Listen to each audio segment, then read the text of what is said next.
Hello दोस्तों, आप सभी का मन से मोटिवेशन चैनल में स्वागत है। आइए हम सभी आज जानते हैं कि आपके नज़रियों को तय करने वाले कारक factors that determine your attitude. आपके नज़रियों को तय करने वाले जो कारक हैं, आइए हम सब इसमें जानते हैं इस वीडियो में। इस वीडियो को पूरा देखें, तभी आपको समझ में आएगा कि ये वीडियो क्या कह रहा है, आपको क्या समझाना चाह रहा है। मैं आपसे कुछ सवाल पूछता हूँ। हम नजरिए के साथ ही जन्म लेते हैं या उसे बड़ा होने पर विकसित करते हैं? हमारा नजरिया किन चीजों से बनता है? अगर माहौल की वजह से जिंदगी के बारे में आपका नजरिया नकारात्मक हो गया है, तो क्या आप उसे बदल सकते हैं? अगर माहौल की वजह से जिंदगी के बारे में आपका नजरिया नकारात्मक हो गया है, तो क्या आप उसे बदल सकते हैं? दरअसल हमारे नजरिए का ज्यादातर हिस्सा हमारी जिंदगी के शुरुआती सालों में ही बन जाता है। यह सच है कि हमें अपने मिजाज की कुछ खासियतों के साथ, टेंडेंसी के साथ पैदा होते हैं, लेकिन बाद में हमारा जो नजरिया बनता है उससे खास तौर से ये 3 चीजें तय करती हैं। पहला माहौल होता है, एनवायरनमेंट, आप कैसे एनवायरनमेंट में रहते हैं। दूसरा होता है तजुर्बा, एक्सपीरियंस। तीसरा होता है शिक्षा, एजुकेशन। इन्हें हम नजरिए के तो ईएस कह सकते हैं। इन तीनों पर आइए हम लोग नजर डालते हैं। पहला होता है माहौल, एनवायरनमेंट। माहौल में ये चीजें शामिल होती हैं। पहला होता है घर। जो घर है आपका, अच्छा या बुरा असर, होम पॉजिटिव और निगेटिव इन्फ्लुएंस। आपका घर का जो परिस्थिति अच्छा है या बुरा है वो भी आप पर डिपेंड करता है। स्कूल, साथियों का दबाव, स्कूल पीर प्रेशर। तीसरा है इसमें काम, मददगार या जरूरत से अधिक नुक्ताचीनी करने वाले सुपरवाइजर जो आप काम कर रहे हैं।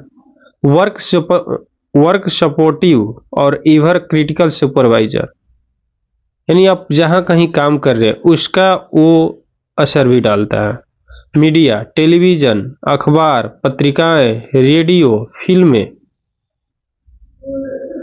सांस्कृतिक पृष्ठभूमि, कल्चरल बैकग्राउंड जो है उसके भी हमारे माहौल के अंदर कद आता है। धार्मिक पृष्ठभूमि, रिलीजियस बैकग्राउंड, परंपराएं और मान्यताएं, ट्रेडिशंस एंड बेलिफ्स। सामाजिक माहौल, सोशल इन्वायरमेंट। राजनीतिक माहौल, पॉलिटिकल इन्वायरमेंट। ये जो घरेलू माहौल है, ऊपर बताए गए ये सारे माहौल मिलकर हमारी तहजीब बनाते हैं। घर हो, संस्था हो या देश हो, हर जगह की अपनी एक तहजीब होती है।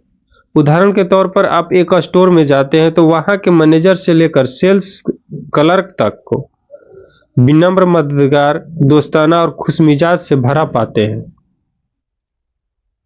फिर आप दूसरी दुकान में जाते हैं तो वहां काम करने वालों को रूखा और बदतमीजी पाते हैं। आप एक घर में जाते हैं तो वहां माँ बाप और बच्चों को तमीज वाला, मिलनसार और दूसरों का ख्याल रखने वाला पाते हैं। जबकि दूसरे घर में जाने पर हम आदमी को कुत्ते बिल्लियों की तरह आपस में लड़ता पाते हैं। जिन देशों की सरकारी और राजनीतिक माहौल में ईमानदारी होती है, वहां के लोग भी आमतौर पर ईमानदार, कानून का पालन करने वाले और मददगार होते हैं। इसका उल्टा भी उतना ही सही है। जिस तरह से बेईमान और भ्रष्ट माहौल में एक ईमानदार आदमी का जीना मुश्किल हो जाता है, उसी तरह ईमानदार से भरे माहौल में बेईमान व्यक्ति को मुश्किल होती है। अच्छे माहौल में मामूली कर्मचारी की भी काम करने की शक्ति बढ़ जाती है, जबकि बुरे माहौल में अच्छा काम करने वाले की काम करने की शक्ति घट जाती है। कल्चर कभी नीचे से ऊपर की ओर नहीं जाती है, बल्कि वह हमेशा ऊपर से नीचे की ओर आती है। हमें पीछे मुड़कर देखना चाहिए कि हमें खुद के लिए और अपने आसपास के लोगों के लिए कैसा माहौल तैयार किया है। बुरे माहौल में लोगों से अच्छे व्यवहार की आशा नहीं की जा सकती है। जहां कानून का ना होना ही कानून बन जाता हो, वहां ईमानदार नागरिक भी चोर, उचक्के और बेईमान हो जाते हैं। कुछ समय निकालकर इस बात पर गौर कीजिएगा कि हमारा माहौल हम पर कैसे असर डालता है और हम जो माहौल तैयार करते हैं वह दूसरों पर कैसे असर डालता है।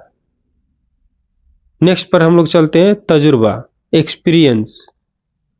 अलग अलग लोगों से मिले तजुर्बे के मुताबिक हमारा व्यवहार भी बदल जाता है। अगर किसी इंसान के साथ हमें अच्छा अनुभव मिलता है तो उसके बारे में हमारा नजरिया अच्छा होता है, पर बुरा अनुभव मिलने पर हम सावधान हो जाते हैं। अनुभव और घटनाएं हमारी जिंदगी के संदर्भ में रेफरेंस पॉइंट बन जाते हैं।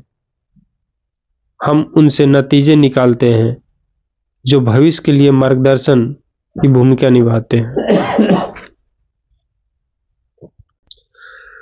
नेक्स्ट है तीसरा, शिक्षा, एजुकेशन। शिक्षा औपचारिक, फॉर्मल और अनौपचारिक, इनफॉर्मल दोनों तरह की होती है। आजकल हम लोग सूचनाओं के सागर में गोते जा रहे हैं, लेकिन ज्ञान और समझदारी के अकल पड़ा हुआ है। ज्ञान को योजनाबद्ध ढंग से समझदारी में बदला जा सकता है और समझदारी हमें कामयाबी दिलाती है। शिक्षक की भूमिका काफी महत्वपूर्ण होती है, उसका प्रभाव अनंत काल तक रहता है, इसके असर की लहरें अनगिनत होती हैं। शिक्षा ऐसी होनी चाहिए जो हमें केवल रोजी रोटी कमाना नहीं बल्कि जीने का तरीका भी सिखाए। ये 3 नजरिए थे जो आपके जीवन को बदल सकते हैं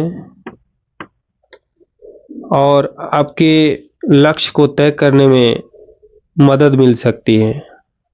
इस वीडियो को देखने के लिए आप सभी का बहुत बहुत धन्यवाद।